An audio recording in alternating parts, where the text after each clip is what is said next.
Hello everyone, this is संध्या। आज हम पढ़ेंगे इकोनॉमिक्स सब्जेक्ट का चैप्टर 3 निर्धनता एक चुनौती का पार्ट 4।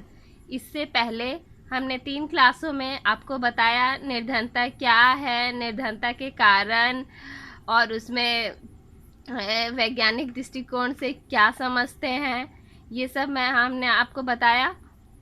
और आज हम पढ़ने वाले हैं निर्धनता रेखा।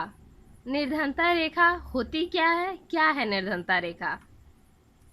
हम किसी को देख के ये समझ सकते हैं ना कि वो निर्धन है, ये महसूस कर सकते हैं, फील कर सकते हैं, देख सकते हैं, लेकिन रेखा कैलकुलेट कैसे करेंगे? ये कैसे अंदाजा लगाया जा सकता है कि कौन गरीब है या अमीर है? हम सिर्फ देख के कर सकते हैं ना, लेकिन कैलकुलेट करके कैसे करेंगे? तो वही आज मैं आप लोगों को बताऊंगी कि एक सतह जो गरीबी रेखा को परिभाषित करता है, सतह मतलब सरफेस, एक सतह होता है जो गरीबी रेखा को परिभाषित करता है। गरीबी को मापने के लिए इस्तेमाल की जाने वाली एक आम विधि आय या उपभोग के स्तर पर आधारित है। मतलब जैसे कि मैंने कहा कि हम देख कर बताते हैं कि वो गरीब है या अमीर है। जैसे उसकी आय या उपभोग अगर हम जानेंगे, जैसे कोई डेली 100 रुपये कमाता है, कोई डेली 500 कमाता है, तो जो 100 कमाता है और जो 500 कमाता है उसमें जो 100 ही कमाता है, लेकिन वो निर्धन तो नहीं है ना, कम से कम कुछ तो कमा रहा है ना। और जो 500 कमा रहा है वो गरीबी से बहुत ऊपर हो गया। और उपभोग कि कौन कितना चीज़ों को इस्तेमाल कर पा रहा है, कितना उपभोग कर पा रहा है, कितना कंज्यूम कर पा रहा है। जैसे उसका एजुकेशन कैसा है, उसकी खान पान कैसी है, उसका पहनावा कैसा है, हम यही सब चीज़ों देख के उसकी लाइफ स्टाइल कैसी है, यही सब देख के हम पता करते कि वो अमीर है या गरीब है। आय या उपभोग के स्तर पर आधारित है। गरीबी को मापने के लिए इस्तेमाल की जाने वाली एक आम विधि आय या उपभोग के स्तर पर आधारित है।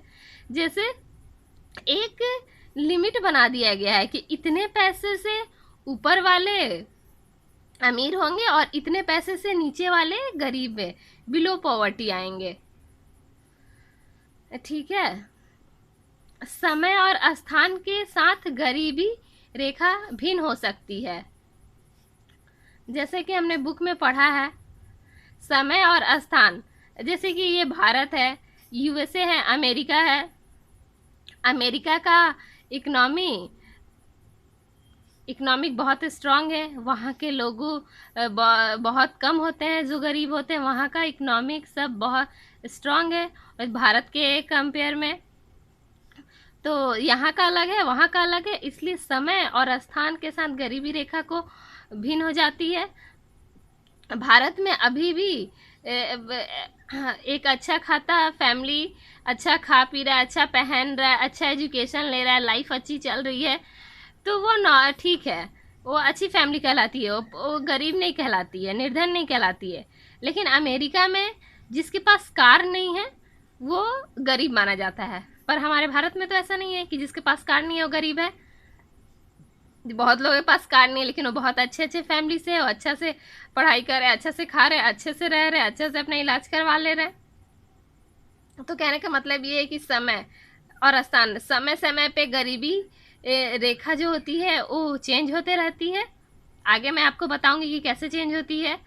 और स्थान, हर स्थान पे अलग अलग है। जैसे हमारे इंडिया में अलग है और यूएसए में अलग है, क्योंकि वहाँ के लोग ज़्यादा पढ़े लिखे होते हैं, वहाँ के लोग बहुत कम है जो बेरोजगार है या निर्धन है। पता है ना कि जिसके पास कार नहीं है वहाँ के लोग वो समझते हैं कि वो निर्धन है, बाकी सब कुछ तो है ना। लेकिन हमारे भारत में ऐसा नहीं है। हमारे भारत में लोग अपने दैनिक जीवन की चीज़ें नहीं जुटा पाते हैं, उसे हम गरीबी रेखा में रखते हैं, गरीबी रेखा के नीचे। अब चलिए आते हैं कि गरीबी रेखा का अनुमान लगाए, कैसे लगाएंगे वही मैं आपको बता रही थी। कोई देखकर महसूस कर सकता है, देखकर बता सकता है, लेकिन गरीबी को नापना उसे हर 5 साल पे गरीबी को एक आगे मैं बताऊंगी। NSSO के द्वारा एक कैटेगरी बनाया गया है गरीबी रेखा को नापने के लिए। गरीबी रेखा का अनुमान लगाए। पहला, निर्वाह के लिए भोजन की आवश्यकता, कपड़े, जूते, ईंधन और प्रकाश, शैक्षणिक और चिकित्सा आवश्यकताओं आदि का एक न्यूनतम स्तर निर्धारित किया जाता है। इन भौतिक राशियों को उनकी कीमत के रुपए से गुणा किया जाता है।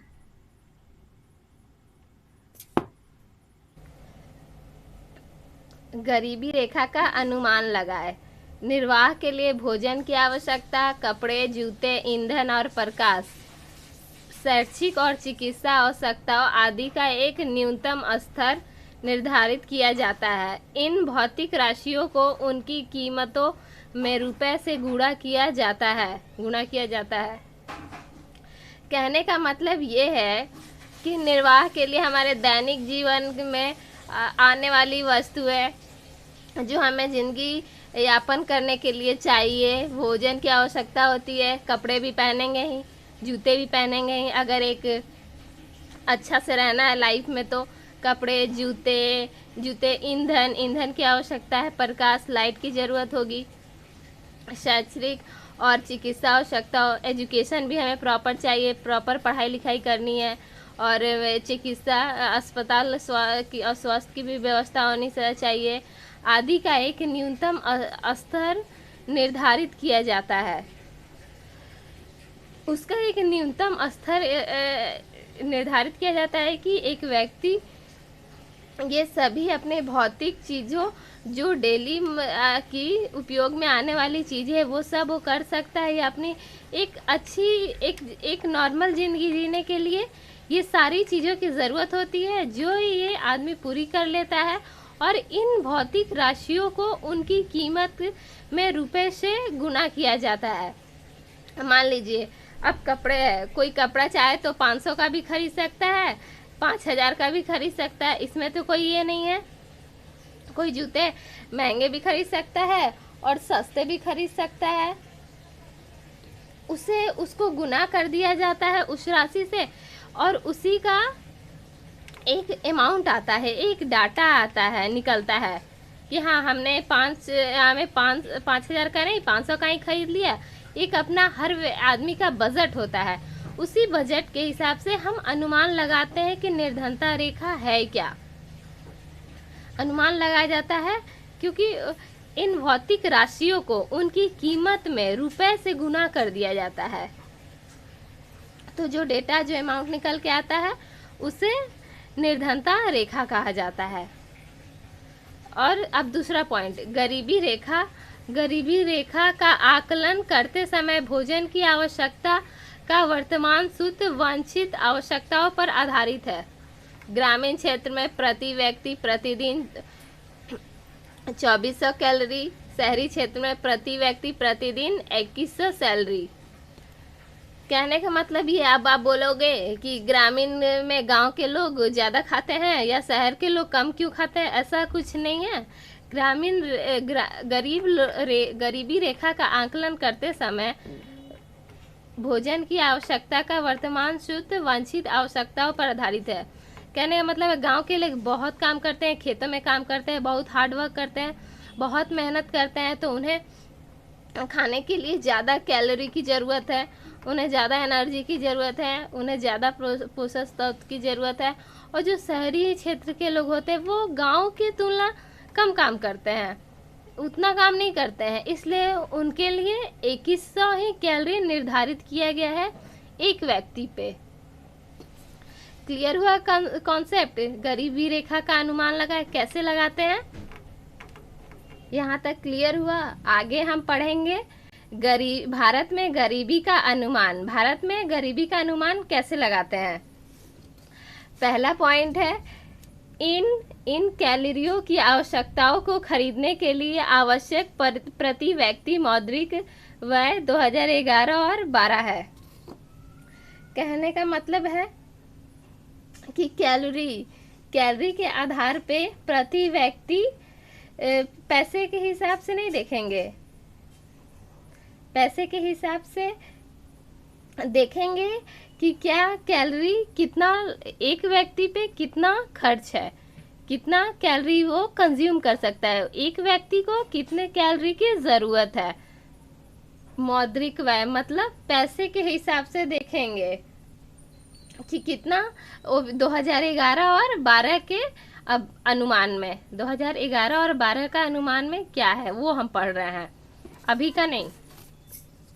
एक व्यक्ति के लिए गरीबी रेखा ग्रामीण क्षेत्र के लिए 1800 रुपये प्रति माह और शहरी क्षेत्रों के लिए 1000 रुपये निर्धारित की गई है। कहने का मतलब ये है कि एक व्यक्ति जो ग्रामीण इलाके में रहता है उसे 816 रुपये प्रति माह चाहिए और शहरी क्षेत्र के लिए 1000 रुपये निर्धारित की गई है एक व्यक्ति पे। एक व्यक्ति के खर्च के लिए 816 रुपये और शहरी क्षेत्र में 1000। अब आप बोलोगे कि गांव में कम क्योंकि गांव क्यों है, क्योंकि गांव में तो ज़्यादा कैलोरी की ज़रूरत है, ज़्यादा उन्हें खाने की ज़रूरत है, क्योंकि वहाँ के लोग ज़्यादा काम करते हैं। बात यह है कि गांव में शहर के हिसाब से सामान सस्ते मिलते हैं, खाने पीने के हो या कोई भी हो, और जो शहर में है उसे बहुत महंगा मिलता है। हम सभी जानते हैं शहरों में सामान बहुत महंगा रहता है, तो इसके हिसाब से निर्धारित किया गया है। ग्रामीण और शहरी क्षेत्रों में अलग अलग है। अब आते हैं ग्रामीण क्षेत्र में रहने वाले और प्रति माह लगभग 4080 रुपये से कम कमाने वाले 5 सदस्यों का एक परिवार गरीबी रेखा के नीचे होगा। शहरी क्षेत्र में एक समान परिवार को अपनी मूलभूत आवश्यकताओं को पूरा करने के लिए न्यूनतम 5000 रुपये प्रति माह की आवश्यकता होगी। अब तो ये एक प्रति व्यक्ति का बताया, अब ये पूरा फैमिली का बता रहा है। जैसे ग्रामीण क्षेत्र में रहने वाले प्रति माह लगभग 4080 रुपये से कम कमाने वाले 5 सदस्यों का एक परिवार गरीबी रेखा के नीचे होगा। अगर कोई व्यक्ति गांव में 4080 रुपये से कम कमाता है तो गरीबी रेखा में के नीचे होगा। कहने का मतलब ये है कि ग्रामीण क्षेत्र में एक 5 सदस्य का परिवार को चलाने के लिए उसे 4080 रुपये लगेंगे। वही सेम परिवार, समान परिवार को अपनी मूल आवश्यकताओं को पूरा करने के लिए न्यूनतम कम से कम 5000 रुपये प्रति माह की आवश्यकता होगी। ऐसा क्यों? क्योंकि जैसे कि मैंने बताया, क्योंकि ग्रामीण क्षेत्रों में थोड़ा सामान सस्ता मिलता है, शहर क्षेत्रों में सामान बहुत महंगा मिलता है, इसलिए शहरी क्षेत्रों का अलग रखा गया है पैसे के हिसाब से प्रति माह, क्योंकि इन्हें 5000 की ज़रूरत होगी और अगर कम से कम 5000 की ज़रूरत होगी। उससे अगर नीचे जाते हैं तो निर्धनता रेखा के नीचे आएंगे। और शहर के लिए 5000 और गांव के लिए 4080। आप देख लीजिए अच्छे से क्या है, क्या अनुमान लगाया गया है। बुक में पढ़िएगा, बुक में सब अच्छे से दिया हुआ है और अच्छे से पढ़िएगा। नेक्स्ट पॉइंट पे हम आते हैं। नमूना सर्वेक्षण करके गरीबी रेखा का समय समय पर आमतौर पर हर 5 साल में अनुमान लगाया जाता है। स्टार्टिंग में ही हमने बताया था आपको कि 5 साल पर अनुमान लगाया जाता है।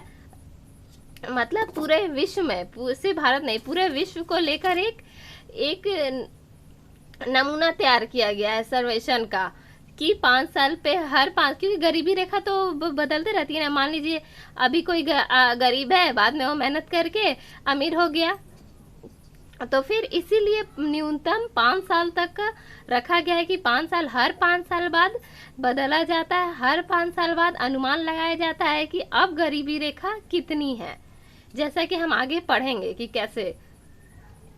तो ये वाला समझ में आया। और NSSO एक है, राष्ट्रीय प्रतिदर्श सर्वेक्षण संगठन है।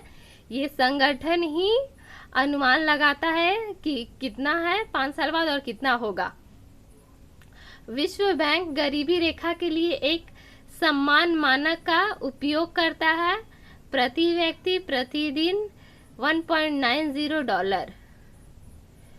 विश्व बैंक जो है, विश्व